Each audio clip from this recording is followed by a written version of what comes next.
D'élection kiosque de séjour reçoit un invité de marque, oui, c'est un invité de marque, il s'agit donc de M.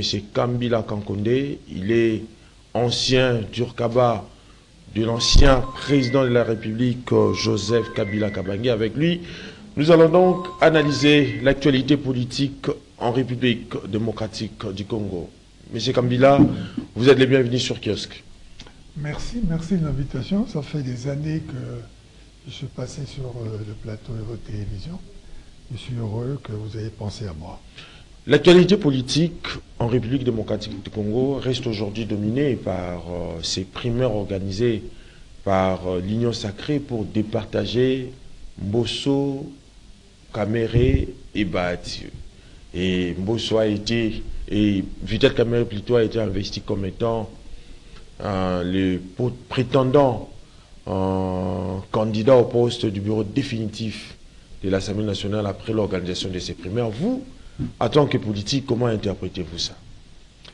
Bon, c'est une bonne chose, puisque nous sommes passés par une voie démocratique, mais c'est quand même un certain regret parce que ça prouve que nous, Congolais, nous n'avons pas encore compris que lorsque nous sommes dans un groupe politique, les choses doivent pouvoir se régler dans le groupe politique et dans la discipline.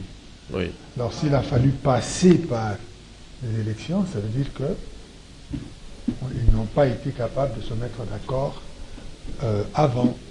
Parce que le vote en démocratie, c'est un moyen de régler une bataille. Oui. Donc il y a eu une bataille, il y a un vainqueur. Tout ce qu'on peut souhaiter aujourd'hui, c'est que les vaincus, parce qu'ils ont été vaincus, contribuent à travailler dans l'intérêt du pays, que ça ne laisse pas les traces dans les cœurs. Mais faudra-t-il admettre aujourd'hui que cette démarche ne se fonde dans aucune rationalité politique, d'autant plus que l'UDPS, en nommant la première ministre, ne s'est pas fondée à une telle démarche. Mais pourquoi, pour le choix du président de l'Assemblée nationale, il faut procéder ainsi? Mais c'est ce que je viens de dire, c'est une victoire qui sort d'une défaite. Que de ne pas avoir été capable de se mettre d'accord sans bagarre et de désigner quelqu'un, c'est un échec. Ça prouve qu'il y a eu des difficultés. Maintenant, la démocratie a posé des règles pour régler les échecs, a posé des règles pour régler les malentendus, les divergences. Et puisque c'est cette voie-là qui a été choisie pour régler cette divergence-là, on ne peut que dire bravo, et en espérant que la bagarre ne laissera pas de traces négatives, parce que ce pays est quand même dans un tournant extrêmement délicat, et qui demande à ce que nos institutions soient fortes et capables de faire face, parce que ça ne sera pas facile. Aujourd'hui, Kamere est le seul candidat de l'Union sacrée pour le perchoir de l'Assemblée nationale. Quelle chance vous pouvez lui donner, surtout en termes de priorité? Kamere a montré par le passé que c'est un homme qui a du talent. C'est un homme intelligent, suffisamment, il a de l'entre-gens, il sait mettre les gens d'accord, c'est un négociateur reconnu. Donc on peut espérer qu'il aura la capacité de maîtriser ce Parlement, de tenir ces gens qui ont été incapables de se mettre d'accord sans qu'il y ait une bagarre démocratique. Oui. J'espère, je suis même convaincu qu'il arrivera à les mettre d'accord. Il en a fait la preuve. Hein. Il a prouvé qu'il avait les capacités de contrôler ce genre d'assemblée et de mettre les gens d'accord. Changeons de registre, d'autant plus que l'actualité politique, c'est aussi cette commémoration de l'ouverture de la démocratie par l'ancien président de la République, Maréchal Mobutu, où la République démocratique du Congo, aujourd'hui, enfin, c'était hier, à commémorer les 34e anniversaire de la libération de l'espace démocratique. Vous, en tant que politique, quelle analyse faites-vous de la démocratie? Quel bilan pouvez établir en ce qui concerne la démocratie en République démocratique du Congo? Ça a été très difficile. Je ne peux pas dire qu'aujourd'hui, nous avons fait, du point de vue de la démocratie, oui, beaucoup de progrès. Je ne pense pas. C'est encore très, très, très difficile. Nous n'avons pas, la nation congolaise n'a pas encore compris ce que c'est que réellement la démocratie. On parle trop de corruption, on parle trop de détournement, on parle trop de vol. Je n'ai pas fait une enquête très précise et scientifique, mais d'après ce qu'on entend à travers la presse, d'après ce qu'on peut lire sur la presse écrite ou sur les réseaux, d'après les discussions qui sont là, nous sommes dans une période de difficultés énormes, oui, pour ce qui concerne notre façon à nous d'exprimer la démocratie. Donc nous avons encore beaucoup à faire. Le président de la République a encore beaucoup, beaucoup à faire. La tâche est énorme pour amener la classe politique à comprendre que la démocratie a des exigences. La démocratie demande un certain respect de certaines règles, qu'on n'entre pas en démocratie pour s'enrichir malhonnêtement. Bien sûr que celui qui travaille en démocratie a droit à un salaire, a droit à une rémunération, mais on ne va pas au pouvoir pour chercher un enrichissement illicite, oui, et inacceptable. Et on voit très bien que nous étions en dictature, on a condamné, parce que la dictature avait ses défauts. Hein. Je ne suis, oui, pas en train de pleurer Mobutu, hein. Bien au contraire. Mobutu avait, le régime du maréchal Mobutu avait beaucoup de défauts, mais nous sommes venus, nous, génération après Mobutu, nous sommes venus pour corriger ça. Mais quand on regarde, quand on analyse, quand on observe ce qui se passe, aujourd'hui encore, on voit qu'il y a du pain sur la planche. Et dans tout ça, à qui incombe la faute? Moi, je n'analyse pas les situations en termes de faute. Mais si vous allez chercher des fautes chez une personne, déjà, la démarche est malhonnête. Une nation, c'est un ensemble de personnes. La classe politique congolaise, ce n'est pas une ou deux personnes, ce n'est pas 20. C'est des milliers de personnes. C'est des comportements qui ressortent d'une certaine culture que nous avons laissé naître, grandir et, oui, s'imposer à nous. Cette culture-là, on ne va pas l'effacer comme ça du jour au lendemain. Non. Ce n'est pas la faute à Bernard, à Alphonse, à X, à Landou, à Kazadi ou à qui. Non. Nous avons, entre guillemets, élite congolaise, nous avons laissé notre pays, nous avons accepté, nous avons supporté que notre pays descende petit à petit dans des comportements que nous ne maîtrisons plus. Alors maintenant, il faut que nous ayons suffisamment de force pour corriger tout ça et revenir sur le droit chemin, parce que nous ne sommes pas sur le droit chemin. Mais le problème sur lequel portent mes réflexions ici, qui tourne autour d'un certain nombre de postulats, parce que tout d'abord, je suppose que tout changement dans le monde moderne n'est pas essentiellement l'œuvre du hasard. Il procède également de l'esprit créateur de l'homme. L'homme conçoit d'abord, puis matérialise et objective ses idées. Mais en termes de démocratie, nous avons eu à l'échelle mondiale, à travers le glasnost, le vent de la perestroïka, ces mouvements qui ont pu aider certains pays à se débarrasser de la dictature. Mais vous ne voyez pas que l'homme congolais n'a pas pu intérioriser cet idéal pour que cela soit bien appliqué sur terrain, afin que ça puisse permettre, ne serait-ce qu'aux générations futures, à bien s'adapter à cette réalité. Mais je suis absolument d'accord avec vous. Je considère que ce que vous venez de dire, ce n'est pas une question. Vous analysez la situation. La situation, elle est comme ça. Nous, Congolais, nous, élite congolaise, nous, leadership congolais, n'arrivons pas à sortir d'une culture que nous avons nous-mêmes construite. Oui. Une culture qui consiste à penser que si on me confie une part de responsabilité, c'est pour que je m'enrichisse moi et ma famille. Oui, oui. Que dès que j'ai un poste, mes amis, ma famille, tout le monde personne ne vient me dire ah, fais un effort, il faut absolument que ça s'arrange, il faut absolument que ça améliore la situation de notre pays. La tendance, ce serait à dire tourne à biseau, yopokombiwana, essaie d'obtenir quelque chose. Donc c'est comme si l'État pour nous était un objet qui ne nous appartient pas et autour duquel nous sommes en train de nous battre pour tirer des bénéfices matériels, financiers. Or, on ne les tire pas. Et même lorsqu'on tire ces fameux bénéfices, on travaille dans l'immédiateté. Il n'y a pas de suite. C'est pas solide.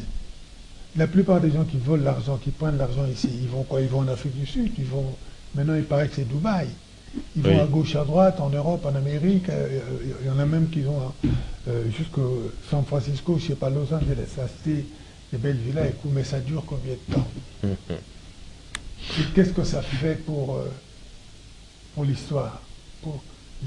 Que retiendra l'histoire de notre passage? Oui. Rien. L'histoire retiendra que les élites qui sont passées à la tête de ce pays telle année à telle année, c'était une élite irresponsable qui pensait que à son ventre, au loisir, à la jouissance, à mettre des jolies cravates, des belles chaussures, et rien d'autre. Mais faudra-t-il admettre que ce sont ces pénibles réalités qui font dire aux gens que les démocraties africaines ou congolaises sont des caricatures? Je ne vais pas jusque-là, parce que, bon, il se fait que j'ai quand même fait un certain nombre d'études, j'ai quand même étudié. Oui. Je sais que toutes les démocraties du monde ont été le fruit de bagarres extraordinaires. Il faut que le peuple congolais accepte que pour sortir de cette situation, ça ne sera pas facile. Il faudra se battre. Et il y a des gens qui se battent pour ça. J'ai travaillé dans ce pays. Je connais des gens très honnêtes qui, dans un ensemble de vols où tout le monde pensait qu'il fallait voler, mais qui ont une conduite exemplaire. J'en connais. J'en connais. Et même si vous allez dans les institutions ici, oui, vous demandez aux plus petits, aux huissiers, aux chauffeurs, tous ces gens-là, demandez-leur ce qui se passe pour leur propre prime. Ils vous demandent, ah, bah, plus même sur la détournant. Ils savent désigner. Ils savent aussi désigner les chefs, les ministres qui sont passés et qui ont payé régulièrement les gens, et bien. L'ordu. Je ne parle pas de Kabelanga, Pesanga, Sombelanga, non. Je parle de vous avez droit à une prime de 150, oui, on vient vous donner vos 150 à vous. Je parle de on vous donne des frais de fonctionnement de 10 000 $, vous avez utilisé 10 000 $ en frais de fonctionnement. Les gens ne sont pas obligés d'acheter leur stylo à l'extérieur, d'acheter leur agenda au marché, de venir avec leur farde de papier duplicateur, parce que vous, le chef, vous avez bouffé, vous avez pris cet argent, vous avez cru que cet argent vous appartenait. Ce n'est pas ça. Mais pour sortir de ça, oui, il faut un combat. Il faut un combat politique. Ça ne se fera pas tout seul. Un combat politique dans la conscience de chacun de nous, bien évidemment, mais aussi un combat politique général. Il faut que ceux qui sont encore dans le droit chemin aient le courage de dire à tous ces voleurs que nous voyons, stop, ça ne peut pas continuer comme ça. Un pays ne peut pas fonctionner comme ça. On ne va pas progresser si nous continuons comme ça. Mais quelle sorte de démocratie doit-on opter pour l'émergence de la République démocratique du Congo? Il faut une démocratie à l'occidentale ou la remise en question de certaines données, traditions riches en héritage, soit de nos ancêtres, soit également de la colonisation? Non, moi je pense que la démocratie ne se copie pas. Oui. C'est pas possible. Les Français, ils ont leur culture, ils ont leur mentalité, ils ont ce qu'ils considèrent comme le bien, ce qu'ils considèrent comme le mal, ils ont leur appréciation du temps, ils ont leur appréciation d'un travail bien fait ou mal fait. Nous n'avons pas les mêmes. Il faut qu'on se rende compte. Mon avis est que, au stade où nous en sommes, nous avons besoin d'une autorité affirmée dans nos pays. Il faut une autorité affirmée qui montre le chemin, qui a une capacité de sanctionner positivement, mais aussi de sanctionner négativement. On ne peut pas continuer comme ça. Il y a les valeurs de la démocratie occidentale. On parle par exemple de la séparation du pouvoir, la liberté de la justice par rapport à l'exécutif. Ben, moi, je ne suis pas d'accord. Parce qu'on voit très bien, lorsque vous laissez la justice aller comme elle est en train de... La justice, du point de vue de l'État, du point de vue de l'organisation de l'État, notre justice, elle est conforme. Oui. On laisse toute la liberté. Mais vous laissez la liberté aux gens qui eux-mêmes n'ont pas le sens de cette responsabilité-là, n'en ont jamais acquise, même à l'université.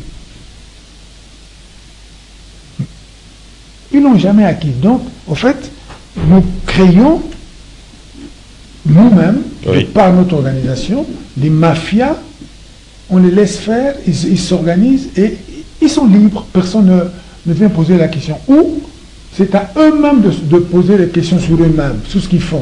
On ne peut pas continuer comme ça. À mon avis, il faudrait, si j'avais voir au chapitre, que ça change sur ce chapitre-là. Par exemple, c'est pas la seule chose. Par exemple. Donc, selon vous, c'est un problème normatif ou bien anthropologique?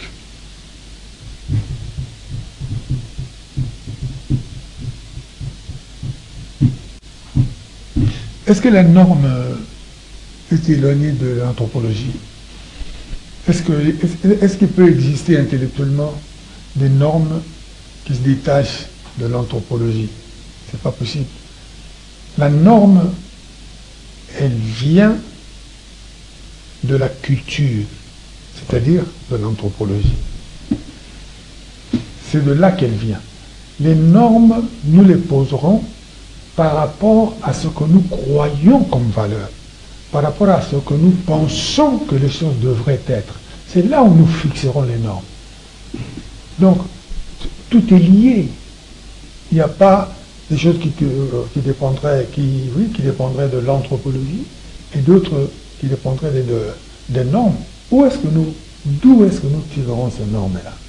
Si ce n'est pas en nous-mêmes, si ce n'est pas en notre réflexion, si ce n'est pas dans nos débats, dans nos échanges. Nous échangeons, c'est là que se forme notre anthropologie, notre façon, notre logique, c'est là où nous nous donnons la logique. Et c'est de cette logique-là que naissent les normes que nous allons édicter comme étant les voies que nous devons suivre. Donc c'est tout à fait lié, on ne peut pas séparer ces choses. Mais on parle de la démocratie, oui, bien sûr. Mais là où le bas blesse, c'est du fait aussi que l'alternance au pouvoir n'est pas aujourd'hui ressentie comme une nécessité. Même s'il y a changement au sommet de l'État, le changement se situe seulement par l'homme, par la personnalité. Mais sur le plan de l'attente de la population face à ces changements, M. Kambila, il n'y a aucune évolution. Qu'est-ce qui explique réellement cet état des choses, surtout face à la démocratie qu'on est en train de commémorer? C'est le suivant. Nous avons fait tous, enfin tous, il y a peut-être eu quelques exceptions qui ont pensé la chose autrement. Nous pensons qu'un homme peut réorganiser le Congo, qu'une personne providentielle pourrait venir changer le Congo. Très humblement, je pense qu'on n'y arrivera pas. On n'y arrivera pas, parce que dès que cette personne arrive à ce point-là, à ce pouvoir-là, il y a toute la société qui est derrière la personne. Oui. Il y a tout le poids de la société. Alors, quelle est cette personne qui peut prétendre à la capacité de tirer seule la société? Je ne pense pas. le travail que nous devons faire, et il y a certains qui le font, même parmi les autorités, de temps en temps, on entend ce genre de discours. C'est un travail national, un travail sociétal. Oui. L'école, par exemple. L'école, c'est le lieu qui apporte le changement. Même le changement anthropologique, puisque vous avez parlé d'anthropologie. L'école change cela. Quand vous ouvrez l'histoire de l'école, ou vous serez au Congo, en Argentine, partout, l'école vient changer les choses, vient vous dire, ça ne se passe pas comme ça. L'école, c'est l'école qui vous dit, vous avez 32 ou 36 ans. C'est à l'école qu'on apprend ça. C'est à l'école qu'on vous apprend la discipline, à vous mettre debout. À savoir que c'est comme ça qu'on se met debout. C'est comme ça qu'on marche. On ne marche pas en traînant les pieds. On marche en levant un pied après l'autre. C'est à l'école qu'on apprend ça. Alors, nous avons pendant très longtemps négligé l'école. Très, très longtemps. Très longtemps.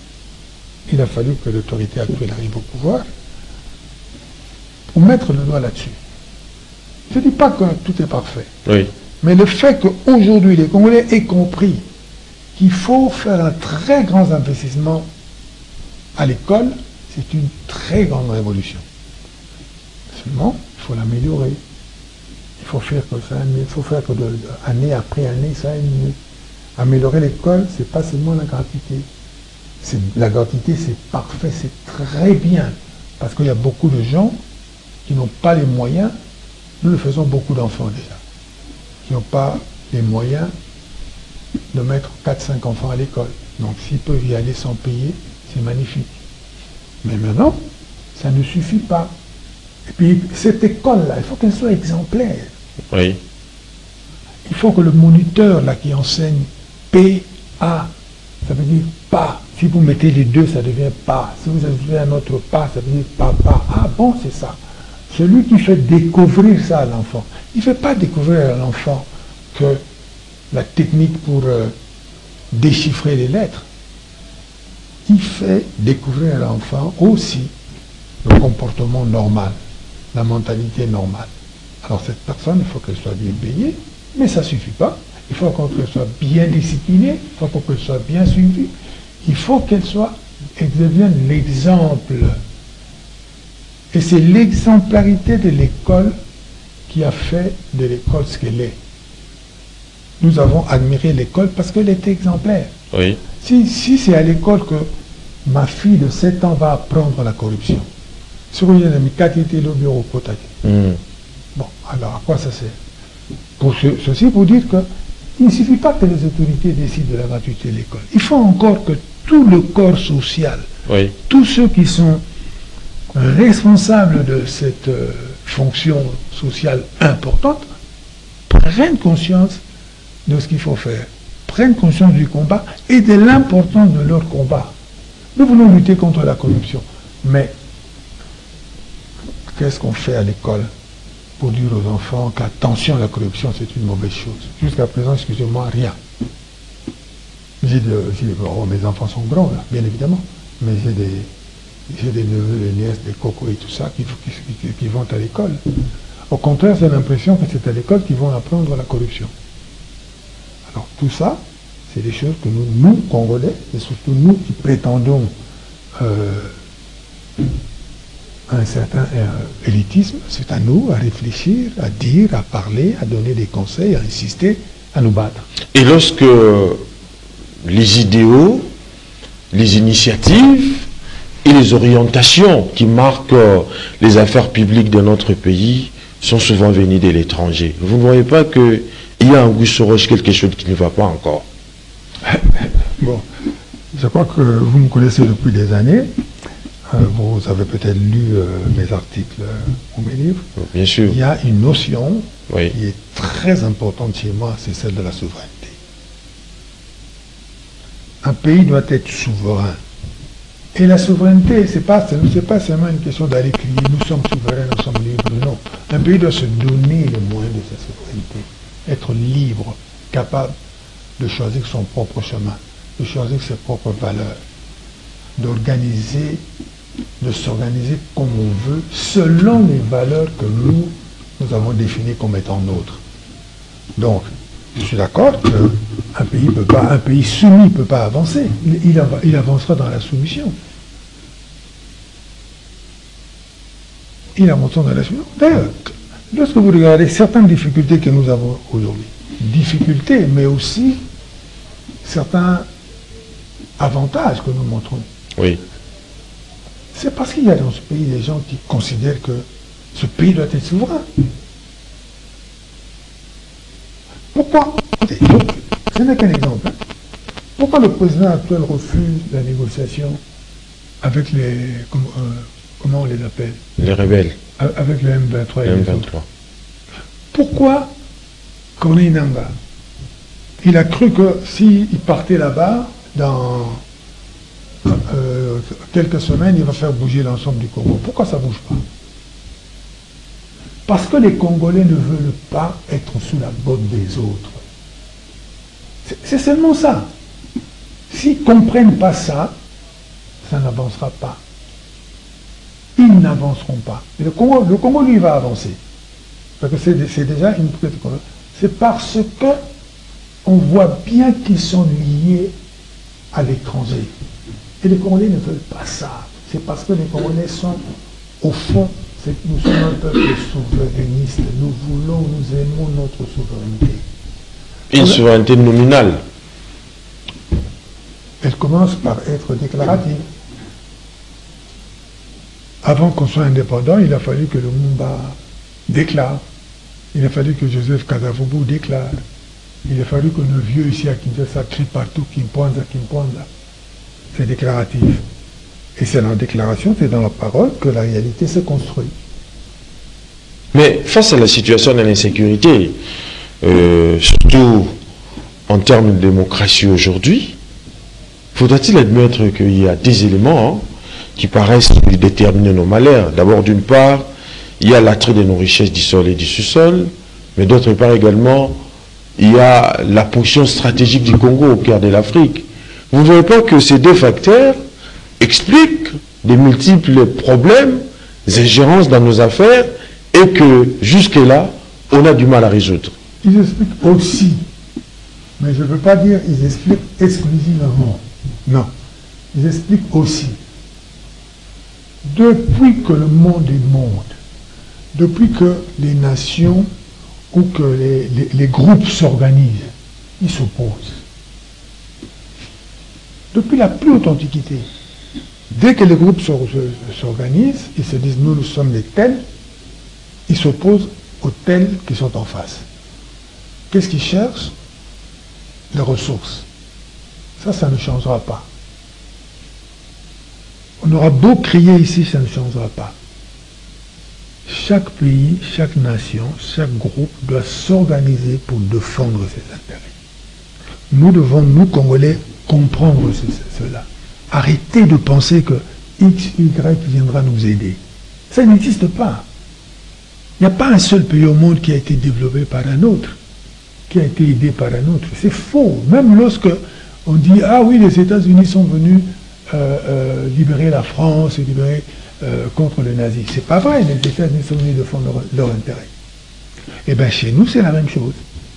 Le jour où nous comprendrons que le Congo, il est à nous, c'est à nous à le défendre, et d'ailleurs, nous le comprenons quand même assez bien, parce que nos autorités passées, tout comme actuelles, sont souverainistes, ils sont pour la souveraineté de ce pays, on voit bien dans leur comportement.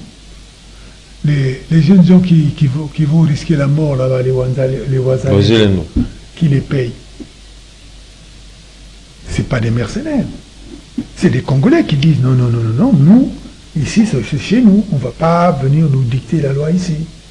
Nous voulons être libres, nous voulons nous organiser. C'est nous qui allons décider de qui sera l'autorité ici, chez nous. Eh bien, ça prouve très bien que, sur ce plan-là, les Congolais ne sont pas aveugles, les Congolais ont bien compris, les Congolais travaillent. Ça sera dur, parce que depuis l'Antiquité, depuis que le monde existe, ça a toujours été comme ça. Le monde est cyclique, il y a des périodes où c'est un tel qui est plus fort que l'autre. Nous sommes dans la situation actuelle. Notre tour viendra. Les Congolais travaillent, mais c'est Kabila. Vous ne voyez pas aussi que nos propres faiblesses internes ont plus d'une fois contribué à favoriser la confusion parmi nous, au même moment où les usines et les maisons de commerce occidentales chantent la prospérité. Vous avez évoqué les Kananga qui a eu à rejoindre le rebelle du M23. Tout cela, vous ne voyez pas que cela ne guère pas de perspectives intéressantes quant à la bonne marche du pays? Non, c'est vrai que c'est difficile, parce que parfois, nous confondons nos problèmes entre nous. Je dis personnel. J'ai un problème, il m'a fait ça, il faut que je lui fasse ça et ça. Et dans ça, nous entraînons la nation. Ouais. C'est une faiblesse. Parce qu'on ne devrait pas agir comme ça. La nation, c'est la nation. Nous devons défendre la nation en tant que telle, contre toute tentative de domination. Or, aujourd'hui, la plupart des gens qui réfléchissent savent très bien pourquoi nous sommes en guerre. Ils savent très bien pourquoi nous sommes envahis. Personne n'ignore, aucun Congolais, même à l'étranger, n'ignore aujourd'hui l'objectif de guerre, le but de guerre de nos voisins rwandais. Tout le monde sait. Ils veulent notre territoire, pas parce qu'il y a des jolies filles. Non, non, non. Ils veulent ça parce qu'il y a de l'or, parce qu'il y a du coltan, parce qu'il y a du café, parce qu'il y a du cacao, parce qu'il y a ça. Ils veulent ça pour ça. Alors, c'est à nous organiser pour défendre ça. Parce que ça a toujours été comme ça. Pourquoi les Belges sont venus jusqu'ici? Pourquoi les Anglais ont occupé une grande partie de l'Afrique? Pourquoi les Européens sont partis des millions tuer les Indiens dans ce qu'on appelle aujourd'hui les États-Unis? Pourquoi? Et ça, c'est comme ça. Qu'est-ce que les Grecs allaient chercher en Égypte? La façon de travailler, la richesse. Comment on fait? On a entendu que là-bas, ils font ça, c'est mieux que chez nous. Nous-mêmes, pourquoi tous les jeunes ici, beaucoup, pas tous, pourquoi beaucoup de jeunes ici quittent ce pays pour aller en Europe? C'est pas parce que les filles blanches sont meilleures que les autres, non. On y va parce qu'on a notre intérêt, parce qu'on pense que si on va là-bas, on va acquérir des choses, on va acquérir des techniques qu'on amènera chez nous. Il y a toujours quelques-uns qui restent. Mais la plupart des gens qui y vont, ils y rentrent. Donc nous avons tous en tant qu'humains le même comportement. Nous voulons aller chercher nos intérêts là où nous pensons qu'ils se trouvent. Oui. Et lorsque vous êtes assis sur la richesse, les bras croisés, ou en train de regarder comment la Lune circule, eh bien, ceux qui sont plus forts, ils viennent de prendre votre or, ils viennent vous prendre votre coltan, ils viennent vous prendre votre cacao. C'est comme ça que ça se passe depuis que l'humanité existe. Mais on a pris l'habitude, quand vous les faites là, d'accuser les impérialistes, les communistes, les occidentaux, pure propagande, suggérés, intéressés.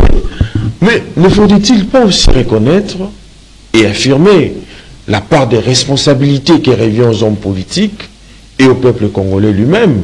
L'esprit de vengeance, l'absence des traditions humanistes, détournement des deniers publics, bas degré de formation civique. M. Kabila ne sont pas là autant de facteurs que nous devrions éviter d'attribuer gratuitement aux Occidentaux. Non, non, je n'attribue pas nos faiblesses aux Occidentaux. Je suis en train de vous dire que depuis que le monde existe,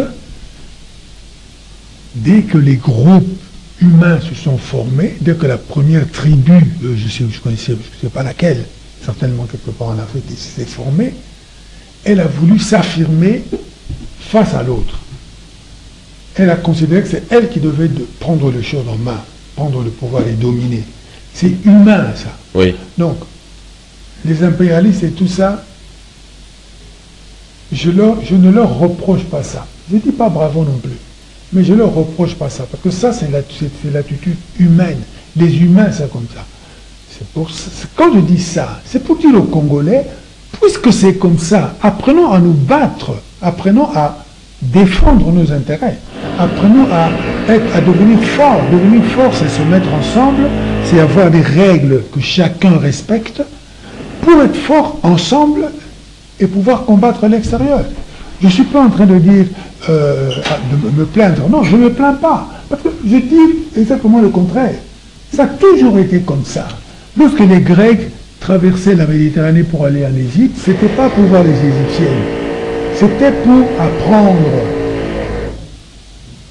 C'était pour parler dans ma langue, c'était pour dire, mais bon, dès bon, bah, l'équipe biso. Mais ça faut te connaître, biso peut te liba. Voilà. Nous, c'est la même chose. Ce que nous avons, nous devons apprendre à l'améliorer, nous devons apprendre à le défendre. Oui. Nous devons le défendre. Nous, je ne parle pas des autres, nous devons apprendre à nous organiser pour pouvoir mieux avancer. Mais il faudra du temps bien pour que cette notion soit une réalité. Mais je ne sais pas si vous connaissez quelque chose qui a été fait sans le temps ou contre le temps. Le temps, le temps, vous devez être ami du temps. Si vous êtes ennemi du temps, je ne sais pas quel est votre avenir. Mesdames et messieurs, je vous signale que nous avions reçu pour vous le monsieur Kambila Kankonde. Il est ancien directeur d'Urkaba du président de la République, de l'ancien plutôt président de la République, Joseph Kabila avec lui. Nous sommes en train d'aborder des questions profondes en ce qui concerne l'actualité politique bouillante de l'air en République démocratique du Congo. Monsieur Kambila, les élections sénatoriales se profilent à l'horizon. Je crois que c'est d'ici lundi. Mais la Commission électorale nationale indépendante, l'organe habilité à organiser les élections, déplore cette tentative de corruption dans le chef de prétendants, donc ces QVL qui ont postulé, qu'auront les députés provinciaux, vous, en tant que politique, mais également quelqu'un qui a une réflexion vraiment outrée en ce qui concerne la politique congolaise. Quelle est votre analyse face à ce genre de choses? Il n'y a pas d'analyse, j'ai honte. J'ai honte. Nous avons tout à l'heure parlé de démocratie. Quelle est la démocratie si on va acheter des postes? C'est honteux. C'est déplorable. Il faut arrêter. Et je ne parle pas en l'air. Okay? Parce que moi, j'ai été confronté à ça et j'ai dit non. À un moment donné ici, je voulais être candidat à quelque chose. Les gens sont venus me demander de l'argent et j'ai dit non. Ça date pas d'hier, j'ai dit non. Ah bon, c'est du bongo. Aux femmes, non, ça l'enté. J'ai agi. Oui.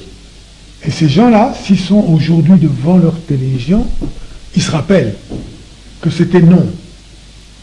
Je ne fais pas ça, je ne vole pas l'argent, je ne sors pas avec les papiers des institutions, je ne prends pas un agenda, un stylo, un téléphone. Non, je ne fais pas ça. Parce que j'estime que dans ce pays, il doit y avoir aussi des gens, même s'ils sont rien du tout. Oui. Oui. C'est pour ça que ça me gêne un peu lorsque on me présente toujours comme dans des positions.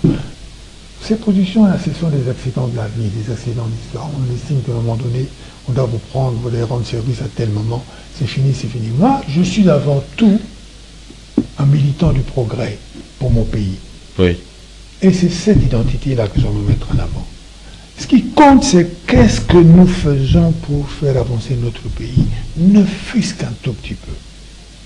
Qu'est-ce que nous acceptons, qu'est-ce que nous refusons? Il y a très peu de gens ici, dans ce pays-là, qui luttent véritablement contre la corruption. Là, ici, là, on est comme convaincus que tous ceux qui gagnent corrompent. Bon, déjà c'est faux. Déjà c'est faux. Je ne pense pas que tous ceux qui gagnent achètent les positions. Il y a des gens en qui nous pouvons faire confiance. Oui. Et nous leur faisons confiance. Moi j'ai voté, qui j'ai voté, il m'a rien donné. J'ai pas été demandé 100 francs ou je sais pas comment un Coca-Cola. Rien. J'ai voté et je ne suis pas le seul. Je ne me vante pas parce que je ne suis pas le seul. Il y a énormément de Congolais qui posent des actes parce qu'ils doivent les poser et les posent en conscience. Maintenant, si, notamment vous la presse, Oui. notamment l'enseignement, les mouvements de jeunesse, si on laisse croire qu'il n'y a que la corruption pour gagner, c'est ça la direction de l'enfer. C'est comme ça que nous allons perdre. Non, il y a dans ce pays des gens dignes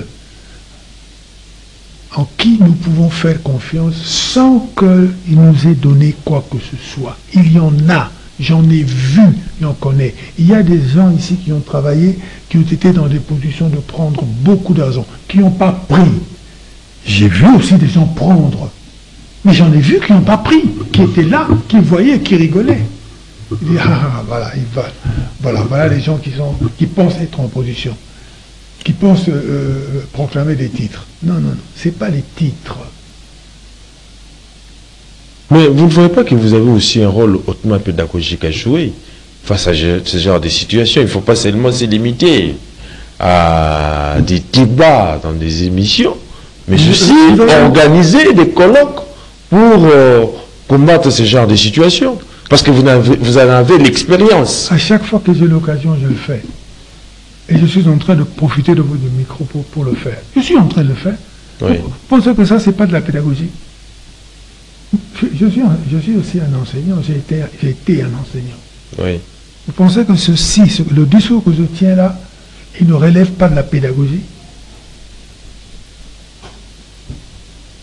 Mais vous ne voyez pas que cela a pour conséquence dans l'alimenter la méfiance du public envers le système politique congolais. Oui, mais le système politique congolais, il est à qui? Mais il appartient à ce public-là. C'est comme si, dans votre façon, je m'excuse, mais dans votre façon de poser la question, c'est comme si vous vouliez, c'est comme s'il y avait quelque part un public congolais et puis d'autre part une classe politique congolaise qui serait responsable, qui pourrait faire ce que... Non, c'est pas ça. Oui. Nous sommes tous dans un même bateau, un bateau qui est en train de couler. Nous devons tous faire quelque chose pour le sauver. Tous. À partir de la maman maraîchère jusque là-haut. Tout le monde doit contribuer, tout le monde doit faire un effort. C'est pour ça que je vous remercie et vous félicite d'ailleurs par ailleurs d'insister sur la notion de la pédagogie. Il faut expliquer, il faut dire aux gens. Il faut faire des colloques, comme vous dites. Il faut aller à gauche, à droite, il faut pousser les gens à changer de mentalité. Il faut devenir exemplaire. Il faut montrer aux gens que c'est très bien d'avoir une jolie cravate, mais ça ne suffit pas. Il faut aussi que là-dedans, il y ait quelque chose.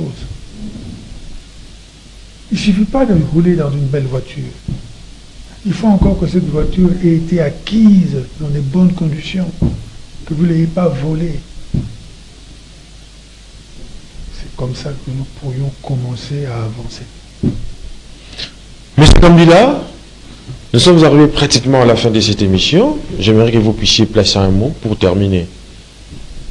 La corruption généralisée dans les processus d'élection des sénateurs, faudra-t-il admettre aujourd'hui, cela a des répercussions sur la gouvernance et la représentativité politique en République démocratique du Congo? Certainement sur la gouvernance, certainement, parce que déjà, l'autorité, les élites politiques, c'est eux qui sont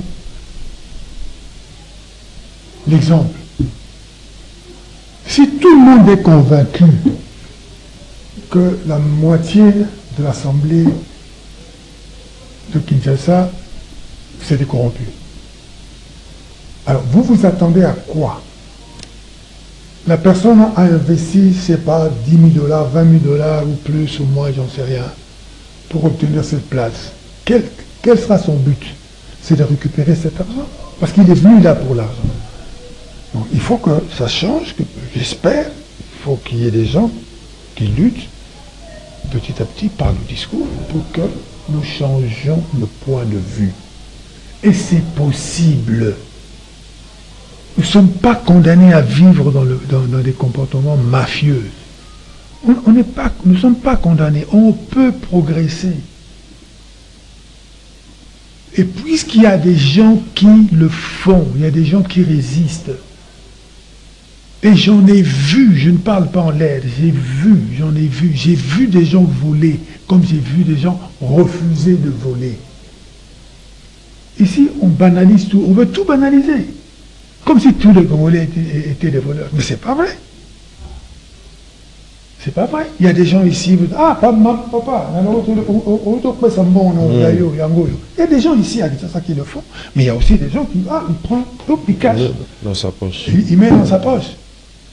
C'est deux comportements différents. Il faut travailler au progrès du bon. Merci. Très bien. C'est par ces credos de messieurs Kambila Kankonde que nous mettons un terme à votre magazine de prédilection Kiosque, puisse ces propos nous aident à effleurer les problèmes du Congo et à nous déterminer pour des changements profonds et constructifs. On se retrouve prochainement avec les autres invités, mais d'ici là, portez-vous bien et bonne suite de programme sur Canal Congo Télévision.